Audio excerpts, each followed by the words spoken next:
We have reached episode 100. I mean, you can talk louder than that. I mean, 100. I'm not by myself this time, as you all can hear. Yo. What up, everybody? It's your girl, KD, model mom, KD. And your boy, Prince Donald. Yeah, so His house. no, Bring it down a bit. In his house. no, y'all good. Two thugs, I'm sorry. Grand Rising. I am Dr. Cerebellum. Flags, red flags. AKA Your Majesty.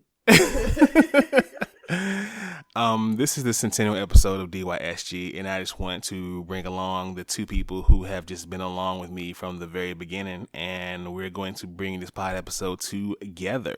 So, without further ado, ladies and gentlemen, blurs and nerds, freaks and geeks, this is Do You Speak Geek, episode 100.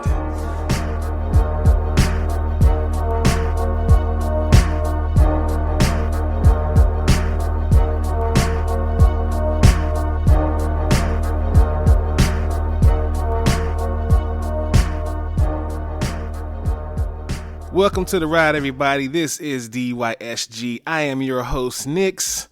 And your boy Donald's up in his house. And Mrs. DYSG. Yeah, man, she had to put that MRSS in there. MRS in there. Yeah. Shout out to everybody who has been listening to the show. This is Do You Speak Geek again, the podcast where we bring you all the latest news and reviews inside of the geek realm. Shout out to Spreaker. That's the home team. If you're listening on Spreaker. If not on Spreaker, we have everything on lock, pretty much. We're around every podcast outlet. So wherever you get your podcasts, please be sure to look for Do You Speak Geek and hit that subscribe button. If you just joined for the first time, welcome to the ride. This is DYSG. Please be sure to hit subscribe on that. DoYouSpeakGeek.com. It's the central hub for everything DYSG. We got blogs, we got photos, we got videos, we got merch. And please be sure to check out our Blurred Day page as well, too. Blurred Day is approaching soon. That is December 7th. So please pick up your Blurred Day merch when you get the opportunity to. Follow us on social media, Facebook at DYSGFB, Twitter at DYSG_tweets, and Instagram and TikTok at Do You Speak Geek. YouTube is the place where you can find the Donald and Daddy show stuff.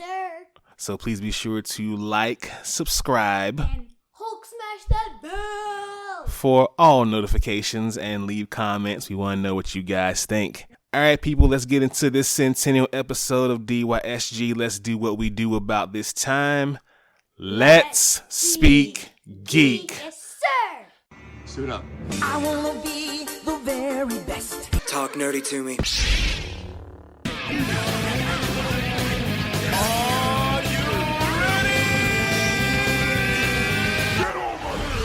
All right, we got reviews coming at you at rapid fire. Marvel's Guardians of the Galaxy, brand new game for the newer gen systems, PS5 and Xbox Series XS.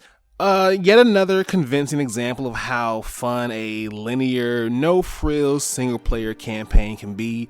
Is it measuring up to the Avengers game? People are saying it's exceeding it, but I don't know for certain. You guys let us know what you think. Check that out when you get an opportunity to. It looks pretty cool. I can tell you that. The art style of the whole thing and the graphics look amazing. So it might just be a little bit better. Got it. I like how you think about that. Paranormal Activity Next of Kin. Yeah. I mean, it's a disappointing reboot. Doesn't really tread any new ground for the franchise or for the found footage horror subgenre. It's like if you've seen one, you've kind of seen them all. So at this point, it's like, let's just let the franchise go at this point. Now, the My Hero Academia World Heroes mission. Breathtaking animation and optimistic and emotional story. Not to mention a menacing villain in this. We just saw this past weekend, guys. What did you think? It did not disappoint. Like, I can say we are moviegoers, and this is one of the best movies, animated or otherwise, that we have seen like in a while. It was good storytelling. It was a solid movie. And I loved how they actually put more respect on Bakugo and Todoroki. Yeah, my man Todoroki. Bro, because like No spoilers.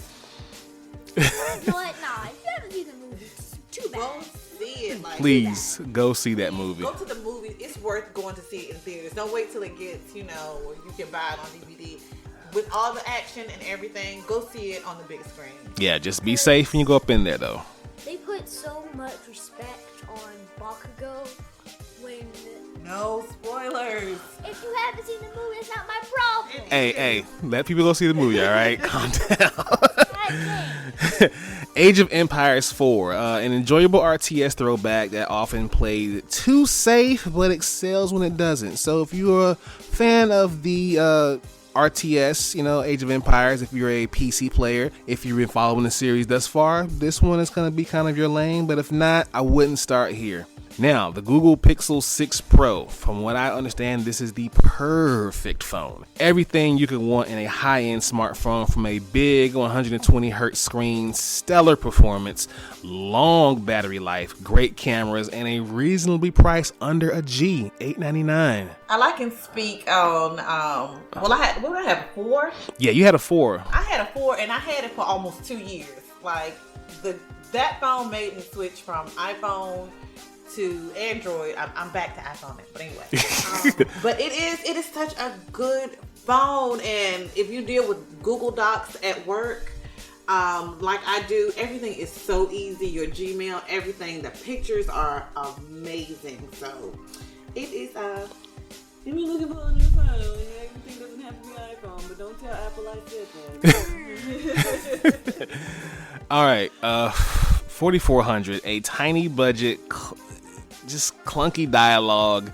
There was no reason to reboot the 4400 from USA, and the CW decided to do it, and they should have just not gone with that. So if you were a fan of the original show, you're going to be disappointed by this one. If you've never watched either, save your time and watch something else. Mario Party Superstars, our last review, an amalgamation of sorts, best board games, mini games, mechanics, quality of life improvements for the entire series. It's pretty much the best Mario Party game so far in a very, very long time. So if you have a Switch, please be sure to check that one out, and it's definitely one you want to explore and play. Just have a big old party, Get your family together and do your thing. All right, let's hop into my favorite portion of the show. Y'all know the vibes. Source Wall. Man, you come right out of a comic book. Behold the source wall. Can you read, my son? Well, that depends. There is nothing wrong with reading a story and looking at the pictures. Enough said, Stan. Let's hop right into it. The pull list this week: Dark Knights of Steel #1. An entire medieval world will be forever changed when a spaceship crash lands from a doomed planet. Monarchs will die, kingdoms will rise, and what seemed the end of a world for many was only the beginning. An epic high fantasy story set in the DC universe where nothing is what it seems. My man Tom Taylor's writing this one. It's going to be an amazing book. Radiant Black #9. Time passes. Slowly, Lockport recovers, but faced with a city that no longer wants him around and still reeling from an unimaginable loss, Marshall has to ask, is it already time to leave town for good? The first arc of Radiant Black was enjoyable for me. I definitely bought the trade when it was out. Definitely keep up with this story if you guys are reading it right now. Static Season 1 #4. A milestone has not missed. The Dakota crackdown comes from Static's friends. As the government cracks down on the superpowered teenage bang babies, Dakota's schools are getting emptier and emptier. And with someone he loves in the sights of the roundup, Static must put his own life and family at risk to protect them. Human Target #1. Christopher Chance has made a living out of being a human target, a man hired to disguise himself as his client to invite would-be assassins to attempt his murder. Dang, that's pretty dope. That's messed up. He's had a remarkable career until his latest case protecting Lex Luthor when things go sideways. Why are you protecting Lex? No. Why are you protecting? I would have voted him. An assassination attempt Chance didn't see coming leaves him vulnerable and left trying to solve his own murder, as he has 12 days to discover just who in the DCU hated Luthor enough to want him dead. Well, I mean, who doesn't want Luthor dead? I mean, come on. Yeah, I'm gonna check that one out. That's interesting. I mean, at this point, I'm pretty sure the Blue Beetle wants him dead. Wow. I'm pretty sure, Perry White wants him dead. I mean, come on, that's Luthor. Exactly. Mighty Morphin 13. It's all been building to this, the inevitable showdown between the Power Rangers and their allies and the biggest threat they've ever faced, the Imperials. And yet, the shocking conclusion of the first year of Mighty Morphin may have ended the war before it even began, decimating the very heart of the Power Rangers. Can the Rangers move past their betrayals in order to save Earth and the universe itself? Acclaimed Power Rangers writer Ryan Parrott, along with artist Marco Rena, debuts the Power Rangers event that will decide the fate of every Power Ranger across the universe, the Eltarian War. I think the Power Rangers, at least like the OGs, the Power Rangers, they're gonna dominate. They're gonna dominate every because the Power Rangers, they always come out winning, and if they don't win this one, that's kind of that's illegal. They'll win the next one, yeah. Exactly. That's illegal. You can do that.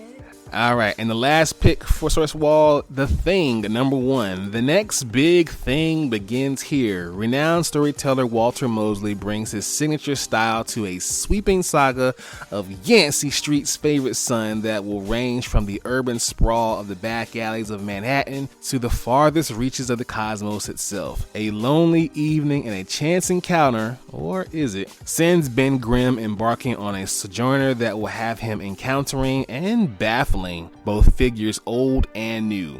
Featuring guest appearances from figures drawn from throughout the Marvel Universe, as well as precision artwork by Tom Riley, that's the dude. The next big thing will remind audience why The Thing is one of the most popular and beloved characters in comics history. Definitely gonna check that out. We not to toot my own horn, but we covered some Walter Mosley in my days. Oh yeah. On the hill. The Chapel Hill. So yeah, I'm quite familiar with Mr. Mosley's work.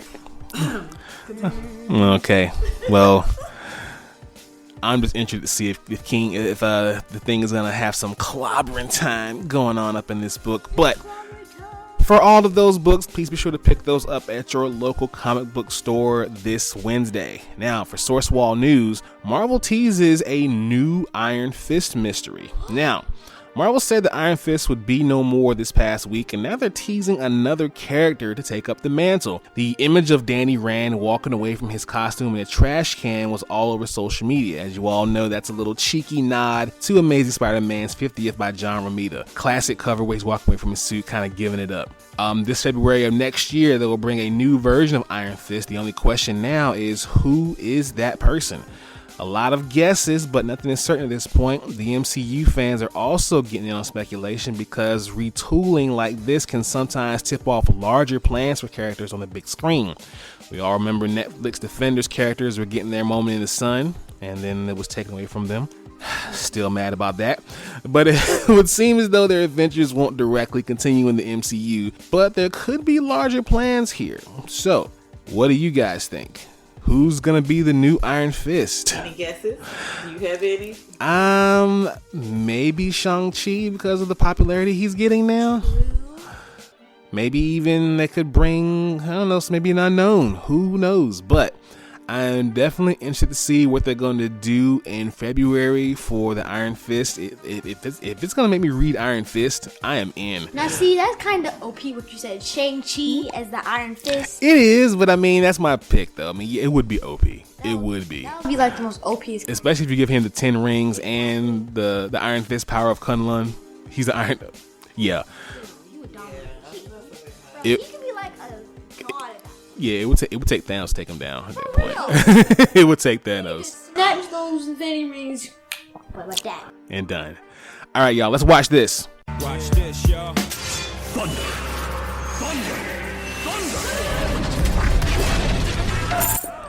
Lannister always pays his debts. Whoa, dude. I am the villain of the story. Okay, in TV and movie news, Batgirl Brendan Fraser to play villain in DC's HBO Max movie. Batgirl has officially found its latest cast member. On this past Monday, it was announced that actor Brendan Fraser, who we all have seen in the amazing Doom Patrol, has been cast in the upcoming film, which makes his debut on HBO Max streaming service. Reports indicate that Fraser is portraying DC villain Firefly, who has been rumored to be appearing in the movie in some capacity. Fraser will join Leslie Grace as Barbara Gordon, with J.K. Simmons expected to return as Commissioner Gordon, and Jacob Sposi from Bad Boys for Life currently cast in an unknown role. What do you guys think about that? Brendan Fraser, I mean, he's having a nice little comeback here in Hollywood. He is. I was a fan of Brendan from the 90s. In those movies that, his more, they were kind of more comedic roles. He was even Tarzan. Yeah. But I love his character on Doom Patrol. Who's he again? He's the he's the robot guy from Doom Patrol. We're good parents. We're good parents. We don't write us. But yeah, the whole character arc of him. So yeah, he's making a comeback. I'm interested to see this. I want to see him. Awesome. Now, Dune Part 2 has officially been announced. Greenlit by Legendary Pictures, director Denis Villeneuve is set to return and is scheduled to premiere on October 20th, 2023, exclusively in theaters. Legendary and Warner Bros. Announced the news on social media. In a pair of tweets, Legendary thanked fans and said it's excited to continue the journey. Dune will always set up as a multi-part movie, especially after the full title was revealed to be Dune Part 1. But there were concerns that a high-concept sci-fi movie like Dune might not gain the audience that would justify multiple movies. We are seeing now that that is wrong. We are getting Dune Part 2. I haven't personally checked out Part 1, but a lot of people say that they loved it. A lot of others say that they hated it, but we will definitely... Yeah. Dude, because when I first saw the trailer, I was like, okay, Zendaya's in this. It has to be good. Really? Because Zendaya's in it? She's been in multiple movies. She had a whole TV show. And to be honest, how do I put this? The setting that they're in, it gives me really Star Wars vibes. Yeah, I can see that. Yeah, it gives me really Star Wars vibes. And since Batista and Aquaman are in it, I'm like, okay, bro, okay. She said Aquaman. Never Yeah. mind, their government name. Gotcha. Now, National Treasures Disney Plus reboot has found its treasure hunter. The upcoming National Treasure series in development for Disney Plus has cast Lisette Alexis in its lead role. Alexis recently acted in the horror film We Need to Do Something and the drama series Total Eclipse. Deadline reports Alexis will play Jess Morales, the main character in search for answers about her family, as well as a lost Pan-American treasure. Production on the show will start early next year. You know I love the National Treasure movies. I will watch them every day if I could. I love them. One question is, my man's gonna make a... Nick Cage might pop back through there. I mean, Nick Cage doesn't really say no too often in Hollywood, as we've seen his past movies. So, I think Nick Cage is being there. If he's not in there, that means they didn't ask him to be in there. Yeah, well, whether they ask him or not, he might show up. Yeah. I heard you guys are doing a movie. Yeah, that's a bad voice. Anyway. Finally, we have the first Lightyear trailer released by Disney and Pixar. Now, the story of the action figure known as Buzz Lightyear came to an end with the conclusion of Toy Story 4, but the story of Buzz Lightyear, the actual Space Ranger, has yet to be told. That will change next year with the release of Disney and Pixar's Lightyear. Last December, during the Investor Day presentation, Disney announced that Pixar will deliver a solo story about the real Buzz Lightyear, the man who inspired the toy, and that he be voiced by Captain America himself, everyone's favorite darling and sweetheart, Chris Evans. Oh my god, I want to see it. Fans have been anxious to see what the new movie will look like and how Evans will sound as Buzz. The movie isn't hitting theaters until next year, but Disney and Pixar revealed the first footage from Lightyear this week. Trailer looked pretty decent for me. Watch the trailer yet. It's pretty good. There's a lot of nods to the Toy Story lore, and you see things why they put certain toys in there and how they develop into the story. They're gonna put Woody in like that other girl with the Jesse. They're definitely gonna somehow put them in like certain episodes. Well, this isn't a show, it's a movie. Oh, a movie. Yeah.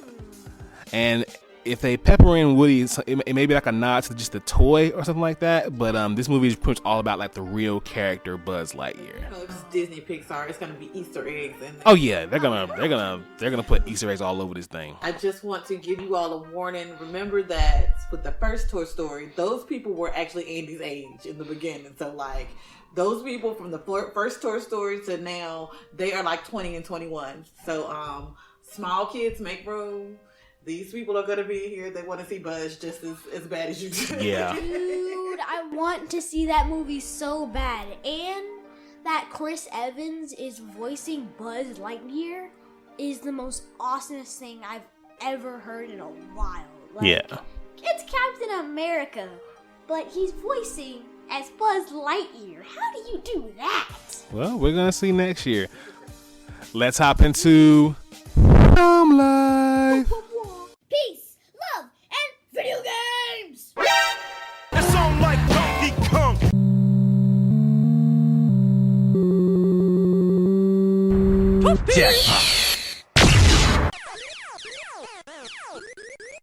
That man is playing Galaga.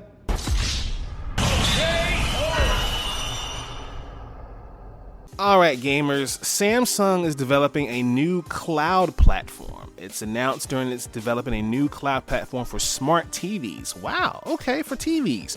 Revealed as part of Samsung's SDC21 keynote presentation, the platform will work on Samsung smart TVs powered by Tizen, a Linux-based what year is it? operating system that currently supports over 200 million Samsung devices. Linux? Okay, I'm checked out already, but the new platform was only quickly mentioned as part of the presentation, and so very little is still known about it currently.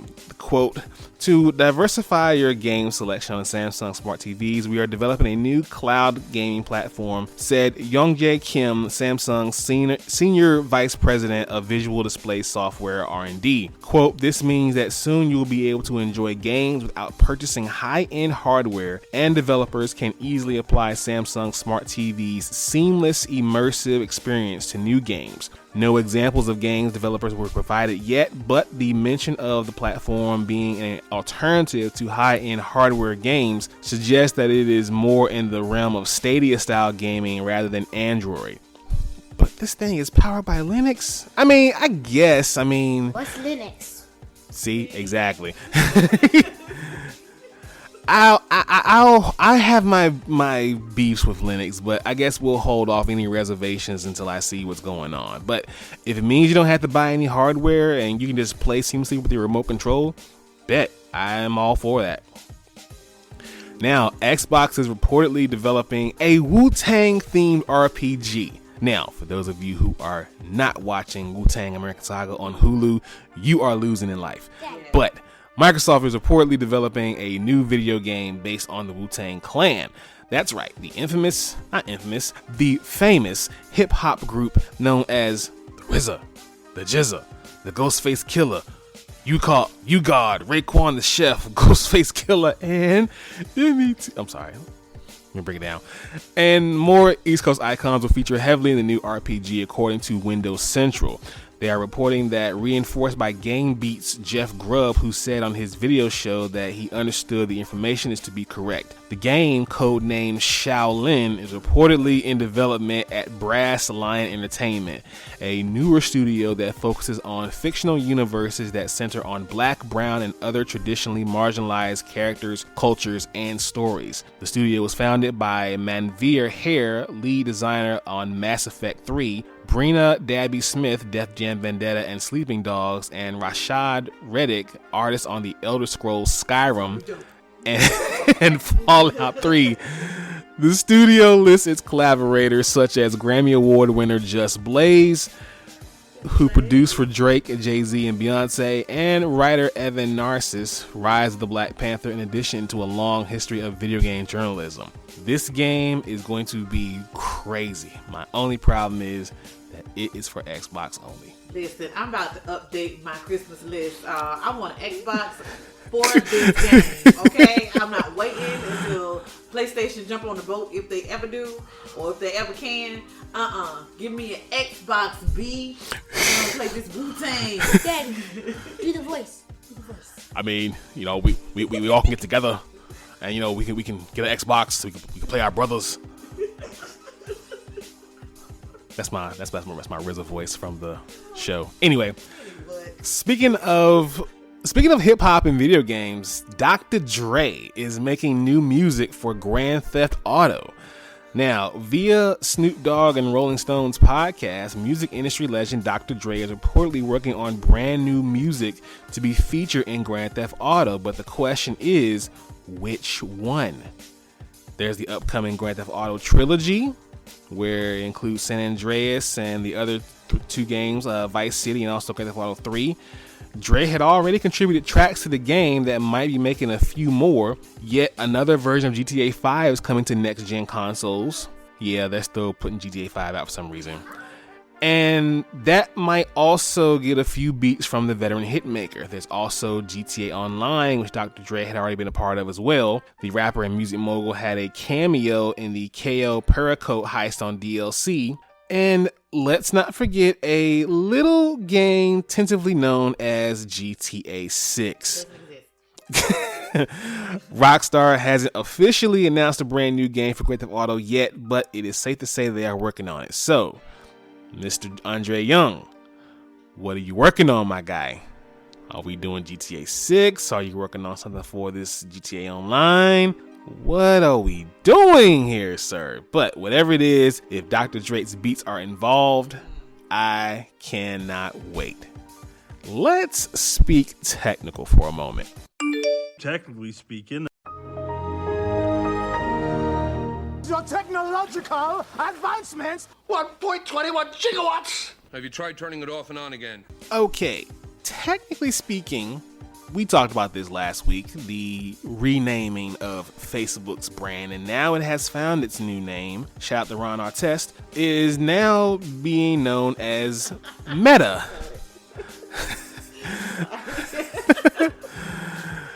Facebook, the beleaguered social media company, has announced that it is renaming itself under a new parent company called Meta.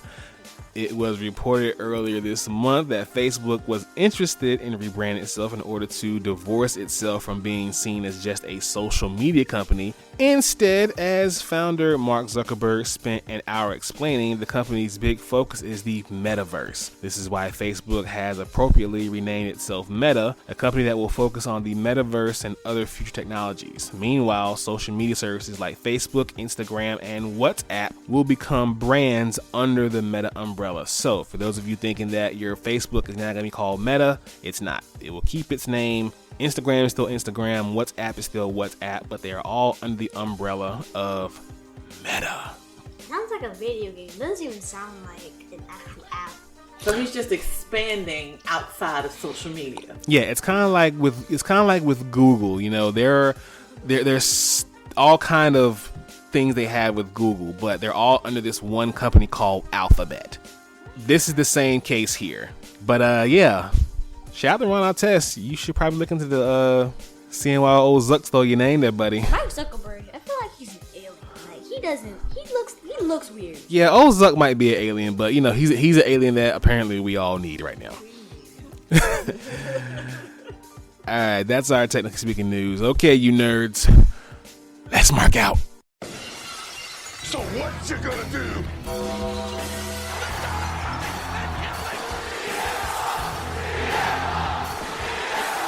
Goodbye and good night. Bang! All right, you wrestling nerds. CM Punk. CM Punk. CM Punk. That was out of nowhere. Oh, I see what you did there. Oh, you guys are wrestling smarks. Ring of Honor Wrestling reportedly will release all talent from contracts at the end of 2021, announcing Wednesday its plan to pivot with a new mission and strategy that will require a brief hiatus for at least the first quarter of 2022. The company said the break will begin following the final battle event on December 11th. More than that, Fightful's Sean Ross Sapp and the Wrestling Observer newsletter's David Meltzer, two of the OGs in this game. Reportedly, Ring of Honor is releasing all of its wrestlers from their contracts, even though the promotion is looking to relaunch in the spring. Wednesday's announcement is bound to raise questions about Ring of Honor's overall viability moving forward. So, with all this speculation here and these names getting dropped, there's quite a few people. I mean, there's always the old thing here and lately here for the past 2 years of people are getting released and things are going wrong in the company. Everyone's assuming, oh, they're going to AEW. But I'm not gonna lie, there are a few names who I would love to see pop up in AEW. Cedric Alexander. So Alexander's is already he's in WWE. We're talking about Ring of Honor. He's about to start naming a wish list. But in the Ring of Honor, Danhausen immediately jumps out to me. I think he's definitely going to be one that's going to pop up in AEW pretty soon. EC3, I mean, with this new attitude, with him making his own narrative, I could see him popping up in AEW. Briscoe. Yep, that's already being teased with FTR already with the feud. Jay Lethal, I could see him popping up in there. And Trisha Dora, she's an amazing... I mean, with that Pan-African Diaspora championship she has, yo. And AEW could always use more women that can thump. Yeah, absolutely. Women's division could use a boost.